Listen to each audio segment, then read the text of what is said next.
Hey everyone, welcome back. I hope you're staying well. Ink on 3 recently added some new products to the online shop, and I'm excited to show you 5 ways to easily add texture and color to your stenciled backgrounds using the new Leafy Forest stencil. If you're new to papercraft stencils, these thin stencils resist wet mediums and mask paper. They allow whatever preferred wet medium to transfer only to the exposed areas of the stencil, which is the leaf cluster background. With this background stencil in particular, you can continue the pattern to cover a full letter-sized sheet or 12 by 12 piece of cardstock since the pattern is continuous. For this video, I'll show you a few background ideas that use your already loved Ink on 3 mediums, as well as a few other brands, and then I'll show you how I made these backgrounds into quick and easy cards. So first, I'm showing you the easiest and most basic way to apply color to stencils.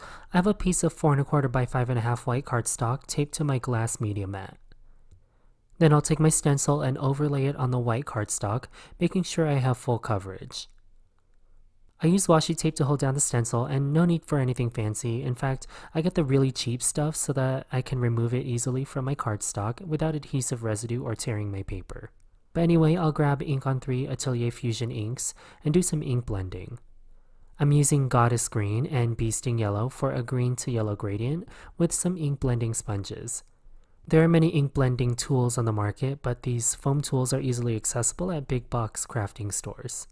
I will take up some ink onto the ink blending sponge, tap off the excess off to the side of my glass mat, and gently apply the ink to the stencil in circular motions.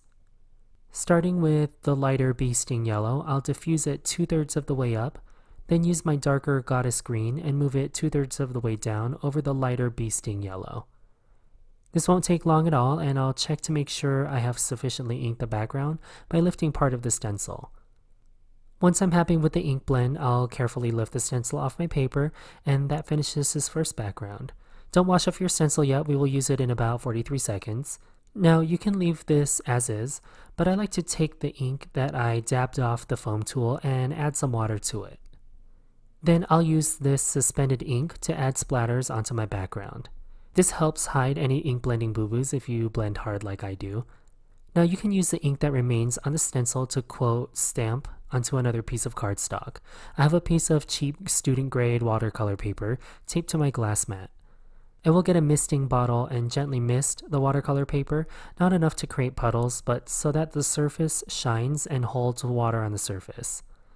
Then I'll take the stencil we just used and turn it ink side down onto the wet cardstock. I'll grab my Ink on 3 microfiber cloth, I use mine a lot obviously, and use it to press on the stencil to transfer the ink onto my paper. If you're patient, you can leave the stencil to dry on the cardstock for an intense impression, but I don't got time for that, so I'm going to remove this stencil after a few seconds for a lovely ghost effect of the stencil. Once the ghost background dries, I'll clean off the stencil, overlay it on top of the background again, and softly ink blend to get a vintage wallpaper look for the second background. Switching gears, I'm going to clean off my stencil with soap, water, and lightly rub the ink off with my fingers and dry. Then I'll grab this panel of craft cardstock and overlay my stencil on it. Texture pastes, embossing pastes, texture mediums come in a variety of brands. Usually people apply it over stencils with a palette knife, rulers, expired credit cards. I have this inexpensive palette knife.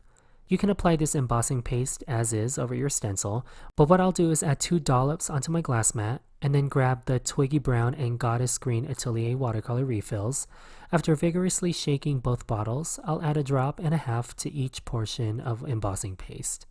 I'll mix the color with the texture paste, mixing the lightest color first and then the darkest so I don't have to clean the knife in between.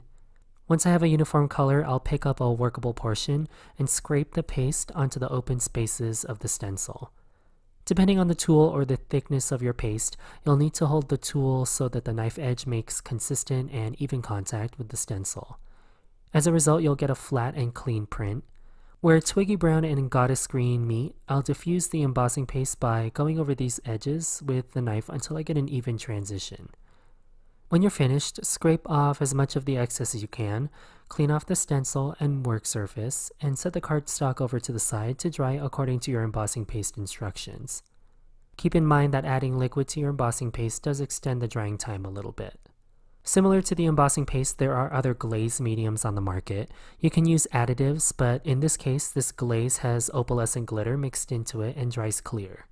What I'm going to do is amp it up by mixing in some bee sting yellow into the glaze so that I get a glittery yellow leaf panel. I'll mix 2 different concentrations of this glaze, so that means I added 1 drop of bee sting yellow to the glaze and used it on the top half of the stencil.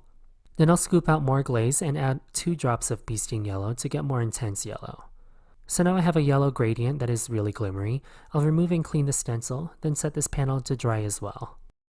The next panel is sort of the same as the embossing paste and glitter glaze as far as application. This time I'm grabbing a panel of vellum. This is nothing luxurious, I get the cheap kind. Then I'll apply this iCraft Deco Foil transfer gel to the vellum using the Leafy Forest Stencil. This transfer gel requires a laminating machine to transfer heat transfer foil onto your cardstock. But before I get into that, this gel needs to dry from white to clear before I get my foil ready. So until then, I'll make another ink blended panel with a Marigold Orange, Maryland Red, and my Jam Purple. Like the first panel, I'll use the ink blended remnants and a water brush to add splatters. About an hour later, the gel is completely clear, and I'm ready to create my sandwich to run through my laminator. Again, nothing fancy, I use a really cheap one. I'm going to take a piece of typing paper, fold it in half to create a book fold and lay my vellum piece onto it. Then I'm taking this transfer foil, shiny side up, and placing it on top of the gel side of my vellum panel. I'll close this book and run it through my already warm laminating machine. I'll let it cool for a bit and remove the transfer foil from my vellum for this shiny and raised gold leaf vellum panel. So here are my 6 panels, and I'll quickly show you all the end result of these backgrounds. To keep things consistent, I stamped the largest image from the Ink on 3 Forever Friends stamp set 5 times with Blackout Detail Ink. Then I colored this image with my selection of Copic markers and cut it out using scissors. For this first card, I used the ink blended background and die cut it with a postage stamp die from Pink and Main. I paired it with some pattern papers and used it to frame the main snuggly image. The same is true for the second vintage wallpaper stenciled card, but I left it plain and simple with the larger postage stamp die.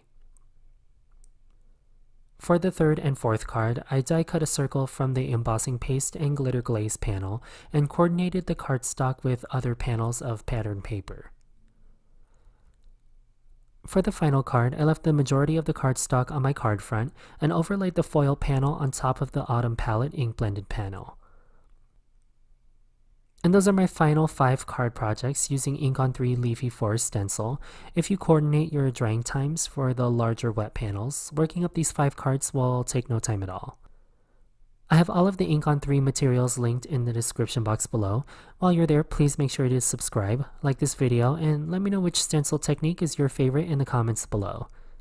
Thank you all so much for taking the time to watch this stencil technique video. Please stay safe and have the best day.